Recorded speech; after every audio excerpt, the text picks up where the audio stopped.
Okay, wait, can we just be real here? I mean, just between you and I, you experience a lot of emotions, right? You probably even experience other people's emotions. I mean, if you have a high level of empathy. And in certain contexts with certain people, you probably try to boost up their self-esteem. You try to do whatever you can to make them happy and satisfied. And you might even do nothing or say nothing at all just to keep the peace. You directly take responsibility of their emotions, of their emotional well-being. But let me just ask you this one question. When's the last time you took responsibility of your own? When's the last time you said yes when you really wanted to say no? Or when you said no when you actually wanted to say yes? When's the last time somebody asked you to do something and they guilted you into saying yes? When's the last time you had a genuine question, but you chose not to ask in case, they might get upset? When's the last time somebody hurt you, but you chose not to say anything out of fear that they would just disregard your feelings or inevitably abandon you? If you relate to any of that, you may feel a lot of emotions, but you don't necessarily take responsibility of your emotions. And you can think of responsibility as the ability to respond. But I bet you, if you think back to those events that just came to mind, those responses, it didn't really feel like a choice, did it? It didn't really feel like a choice to just stop talking when your partner was irritated or didn't like what you had to say. It didn't feel like a choice to rearrange your schedule to help your friend move. It didn't really feel like a choice to beg for attention or rush off to the gym when your partner was disengaging with you. It didn't feel like a choice. That's because it wasn't. And it isn't. We'll be diving deeper on this in other videos, but to put it bluntly, you have attachment trauma. Our brains are highly neuroplastic, making connections and learning at hyper speed from about 0 to 5 years old. And somewhere in that time frame, you were taught that you are responsible for how mommy and daddy felt. And if you didn't look, act, or think in a certain way, then that meant punishment, criticism, or what turns out to be even worse sometimes, physical, mental, or emotional abandonment. Your primary caregivers are not only your primary example for social interaction and social connection, they're your food source, they're your shelter, they're your key to survival. And even at that young age, your survival instincts knew that. And even worse, you're a kid. You can't escape. You can't run away. You have to see them every single day and rely on them. So your only way to deal with this is to figure out a way to cope with the insecure attachment, with the insecurity of being criticized, punished, or abandoned for asking for your needs to be met, for attention, affection, security. To cope with that, we create false selves. We create masks of compliance. We become hyper agreeable and take on the responsibility of other people's emotions and problems in hopes that they'll return the favor, in hopes that the perfect version of ourselves will be enough for them to want to caretake us in some way, either physically, emotionally, or mentally, and never want to stop. Because why would you? We're the perfect servant. If we bend to their will, try to impress, put them before us, then they have no reason to criticize us then, right? Then they'll never have a reason to leave. There's a whole host of problems that come with that level of logical thinking. But today we're only going to really key in on one. Every time you go against your emotional guidance system, you fracture your identity and you chip away at your self-esteem. Every time you go against that little voice in your head that says, say no, or speak up, or you ignore that feeling of regret or resentment pooling in your stomach. Every time you go against your emotional guidance system, you fracture your identity and you chip away at your self-esteem. And you might already know all this, but here lies the problem, is that you've been conditioned since childhood to go against your emotional guidance system. You've been conditioned to react in accordance with how it would make other people react over how it would make you feel. You've been conditioned to take full responsibility for how the people you care about feel in hopes that they'll take responsibility for you in return.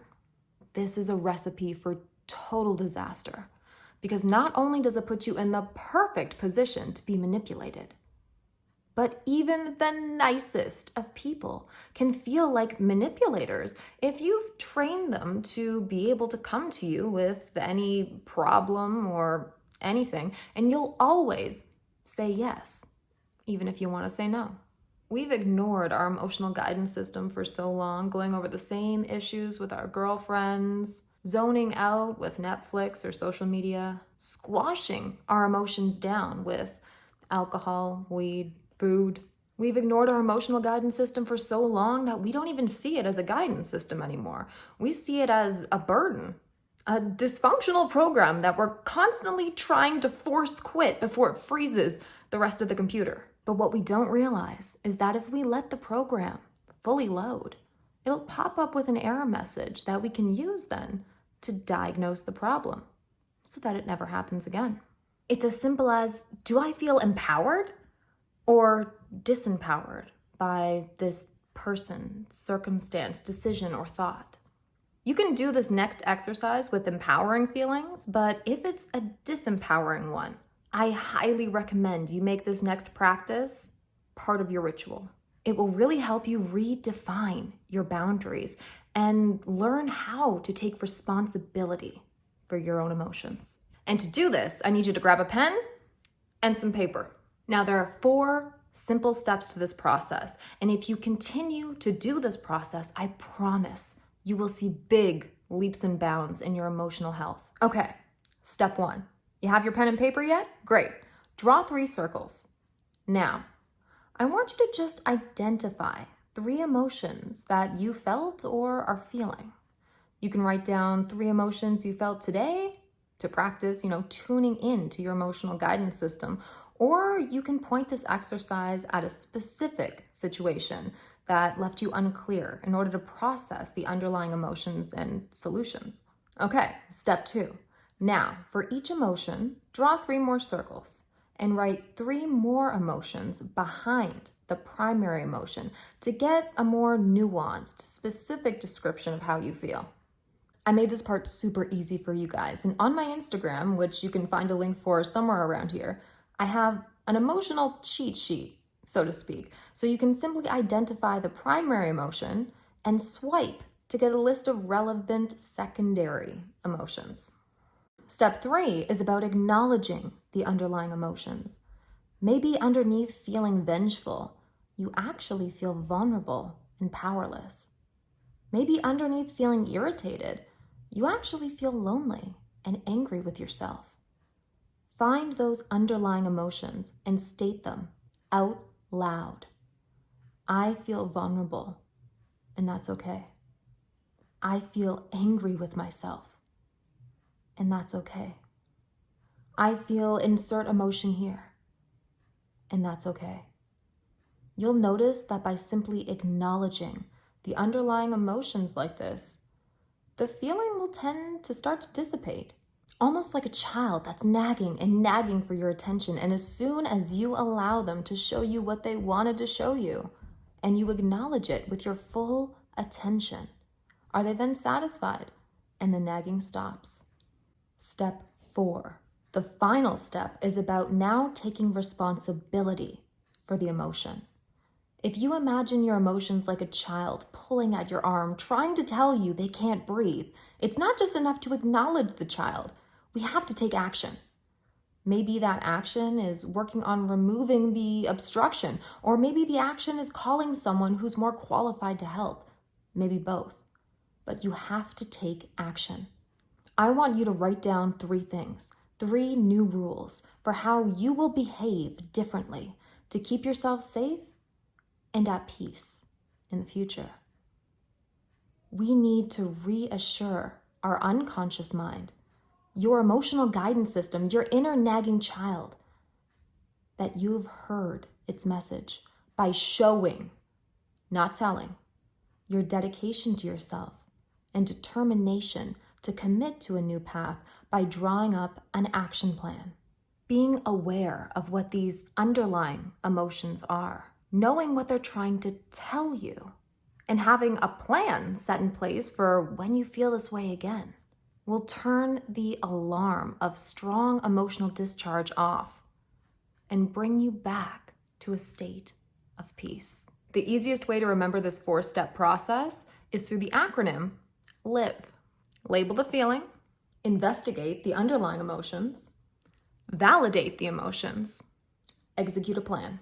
The only way to be truly content, satisfied, and authentic in your life is to live. I really encourage absolutely anybody to do this process, but if you're going through a particularly hard time, or especially if you've had problems with toxic relationships in your past, make this practice, this process, this exercise, make it a part of your regular ritual. Do it nightly. Check in with yourself. And I promise you, it will make you have leaps and bounds in your emotional health. Do it right now. You're on your phone. You have a minute, because you might just find out this process could change your life.